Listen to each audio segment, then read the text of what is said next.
Mi nombre es Carolina Elizabeth Díaz Íñigo, estudiante de doctorado en Antropología por la Universidad Iberoamericana en la Ciudad de México.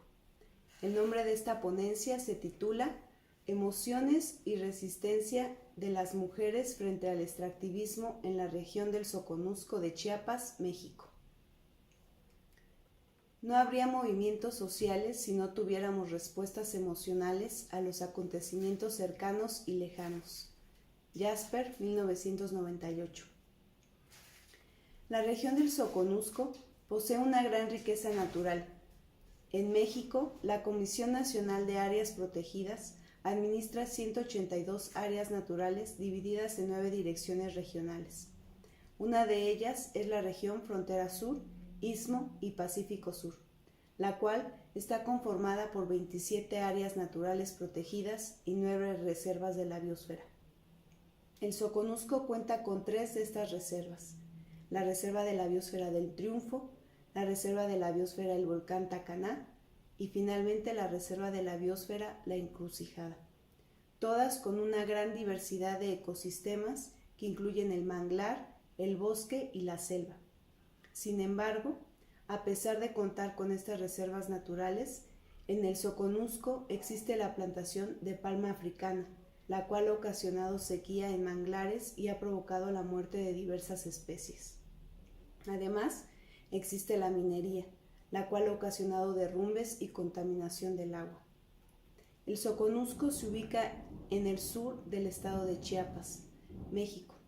Esta región se compone por 16 municipios, incluidos Tapachula, ciudad fronteriza y punto estratégico para la movilidad humana, proveniente principalmente de Centroamérica, que busca llegar a Estados Unidos o trabajar temporalmente en México. De acuerdo con Soledad Álvarez, la ciudad de Tapachula y la frontera sur del estado de Chiapas son estratégicas para las dinámicas globales de movilidad humana, tráfico de mercancías y personas en el neoliberalismo. La expansión capitalista tiene como una de sus metas la conquista de nuevos territorios, incluidos los cuerpos de las y los migrantes que son explotados en redes de tráfico de personas, y de los recursos naturales para convertirlos en mercancía. En este sentido, la región del Soconusco no escapa de estas dinámicas y redes globales. Como ejemplo de lo anterior, de acuerdo con Forbes México, solo el Soconusco concentra 21 concesiones mineras. Estas implican un impacto sobre 51,000 hectáreas que incluyen sitios protegidos para conservación. Uno de ellos es la Reserva de la Biosfera El Triunfo, donde existen 7 concesiones mineras. Estos proyectos son parte de las zonas económicas especiales inauguradas con el gobierno de Enrique Peña Nieto y que continúan vigentes mediante los megaproyectos de la denominada Cuarta Transformación del presidente Andrés Manuel López Obrador, como el Tren Maya, el Proyecto Integral Morelos, el Corredor Interoceánico del Istmo de Tehuantepec. Estos megaproyectos son una manifestación de la territorialización de los intereses neoliberales sobre los recursos naturales y una clara violación a los derechos de las poblaciones originarias que habitan esos territorios. El puerto de Chiapas no es la excepción. Ubicado en la región del Soconusco, cuenta con varias concesiones mineras, muchas de ellas en el mar. Los proyectos extractivistas influyen en las dinámicas sociales de la frontera sur de México y en la vida de las mujeres en particular. Al respecto, muchas mujeres han sido protagonistas de luchas por el territorio en la región del Soconusco, como sucedió en el municipio de Acacoyagua y Escuintla, donde lograron detener la explotación de empresas mineras.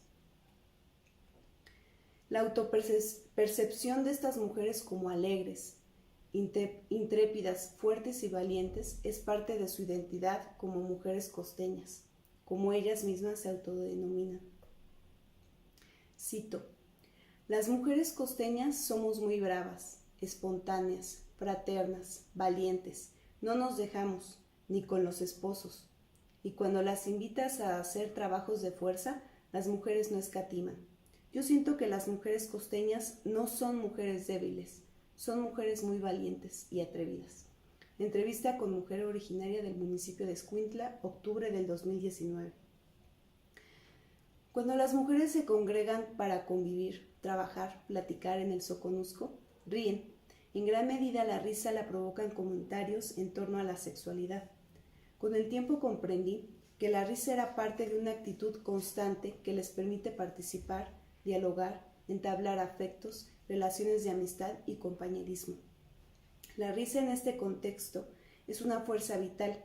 De acuerdo con Jorge Rueda, aproximarse al estudio de la risa como una forma de resistencia significa pensarla como una estrategia para recuperar y sostener la vida. Asimismo, esta actitud les ha permitido luchar contra proyectos extractivistas en la región.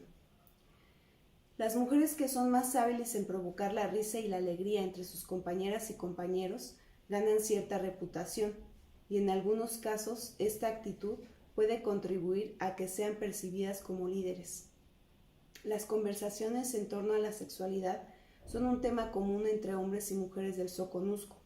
Para las mujeres es además una manera de resistir diversos tipos de violencia y de relacionarse con los hombres, pues si logran avergonzarlos con sus comentarios y o hacerlos reír, es percibido como un logro. Jorge Rueda, en su texto Risa y Resistencia en las poblaciones de Santiago de Chile, 1973-1989, muestra la manera en que la población chilena de clases populares y en especial las mujeres resistieron cotidianamente a la dictadura, muerte y violencia que los rodeaba. Cito: la risa, por tanto, fue un mecanismo simbólico de una visión del mundo, un ethos, una manera de actuar, un pathos, una manera de sentir y expresar, y un imago, una forma o potencia para imaginar y crear y creer en la voluntad para cuidar la vida. La risa motivó, movilizó e integró a los pobladores a través de la carga afectiva que ella soporta. La risa y la alegría en la vida cotidiana de las y los pobladores del Soconusco es una manera de actuar y sentir que representa a la identidad costeña. Es parte de la cultura emocional que les permite cuidar la vida y enfrentar en algunos casos el despojo neoliberal. Los procesos de despojo son frecuentemente acompañados por crueles manifestaciones de violencia sobre los cuerpos de las mujeres. Estos crímenes dejan un impacto social entre los miembros de una comunidad. En junio del 2019, una mujer catequista fue asesinada al interior de la iglesia de Acacoyagua. Un grupo de hombres armados entraron a la iglesia del pueblo y le dispararon. Este hecho cimbró al municipio y es parte de una serie de asesinatos ocurridos en la región, pues como me lo relataron algunos pobladores durante mi estancia en trabajo de campo, el crimen organizado ha aumentado. El asesinato de jóvenes ha sido parte de esta escalada de violencia. La participación de las mujeres del Soconusco en la lucha antiminera y por la conservación del territorio se desarrolla en este contexto de múltiples violencias. La risa y la alegría también son una estrategia para enfrentar el miedo. Son una manifestación del manejo de emociones que pueden ser incómodas para las mujeres, en este caso, para las mujeres líderes que han sido amenazadas de muerte. Los feminicidios y desapariciones perpetuadas por grupos delictivos pretenden proveer un mensaje que intenta demostrar quién manda y perpetuar así el control sobre los territorios en disputa. De acuerdo con Rita Segato, en la lengua del feminicidio, cuerpo también significa territorio. Lorena Capnal señala como feminicidio territorial al asesinato de mujeres defensoras de su cuerpo y su territorio porque constituyen una amenaza para el patriarcado capitalista neoliberal. La participación de las mujeres en la defensa del territorio es acompañada en muchos casos de sus pueblos y organizaciones. Por ello, en la actualidad, cuando una mujer es amenazada, asesinada o desaparecida, el mensaje también es dirigido para las mujeres organizadas, sus familias y los movimientos sociales a los que acompañan, pues su participación es para los grupos hegemónicos en el poder una amenaza. La violencia y el despojo ha sido parte del contexto donde las mujeres y sus comunidades han resistido a la minería. A continuación, una experiencia que relata esta resistencia. Una mujer valiente y de una gran fuerza moral es Camila, una de las mujeres que participaron en la expulsión de una empresa minera en Acacoyagua. Camila fue parte del Frente Popular en Defensa del Soconusco. Cito: moría mucha gente, pero no sabíamos por qué enfermábamos. No sabíamos que nos mataban como cucarachas. No sabíamos qué lo provocaba. Yo trabajaba en la clínica de salud, ayudando a la doctora del pueblo. La doctora me preguntaba: ¿por qué muere tanta gente? ¿Qué estarán comiendo? Cada año se hace un diagnóstico en la región y no hallábamos la explicación de cuál era el daño. Yo recuerdo que había como 4 o 5 muertos al día por cáncer. Era de tener miedo. Pasó el tiempo, me jubilé y me dediqué a los talleres de pastoral social en diferentes pueblos. Ahí conocí el documento del Papa Francisco, el Laudato Si. El Laudato Si nos decía que cuidemos a la madre tierra, porque es nuestra vida, y así supe que la minería nos afectaba. Esto se lo platicaba a la comunidad en la asamblea. Les platicaba que la minería nos invade mucho. Cuando la minería llegó a Escuintla y a Cacoyagua, la gente se comenzó a organizar. Las mineras nos mentían, nos decían que nos iban a construir un hospital de primer nivel, que iban a construir escuelas, puras promesas y mentiras. Fue entonces que la gente se decidió por tapar el camino por donde transitaba la maquinaria de la empresa minera. Dijimos: hay que taparles el paso, porque si no, no los vamos a detener. Tapamos 6 meses el camino. Pusimos un campamento. Funcionó nuestra estrategia. El pueblo que antes no sabía, comenzó a saber. Les dijimos que si no parábamos esto, iban a venir sicarios. Y sí, desde ese tiempo comenzaron a matar chamacos, porque están con los cárteles.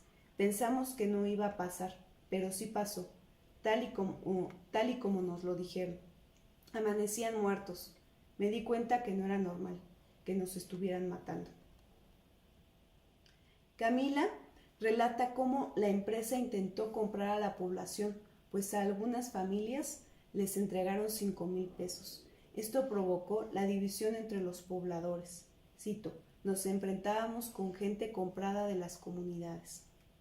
Pareciera contradictorio que al ver deteriorado su territorio y estar también expuestos a la contaminación, mucha gente pudiera ser sobornada. Sin embargo, esta situación puede explicarse en gran medida por la colonialidad de la afectividad, que bajo la promesa de alcanzar la felicidad, aunque sea momentánea, por medio de recursos materiales, se instauró en los anhelos y corazones de algunas personas del municipio. En este sentido, Patricio Guerrero señala que en la colonialidad económica, el capitalismo se muestra como el único modelo planetario de regulación económica, como el camino a la felicidad y al desarrollo, el mismo que se sustenta en una visión evolucionista y unilineal del progreso y que ha hecho de la universalización del desarrollo unilineal el más efectivo discurso civilizatorio, que se impone sobre otras racionalidades y sabidurías de pueblos que no se sustentan en la acumulación del capital, sino en formas de solidaridad, reciprocidad y redistribución.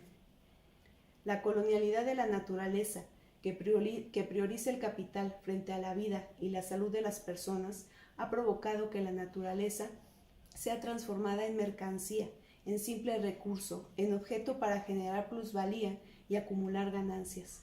Lo anterior se enfrenta con el apego al lugar que señala Alice Poma como una de las emociones que posibilitan la defensa del territorio.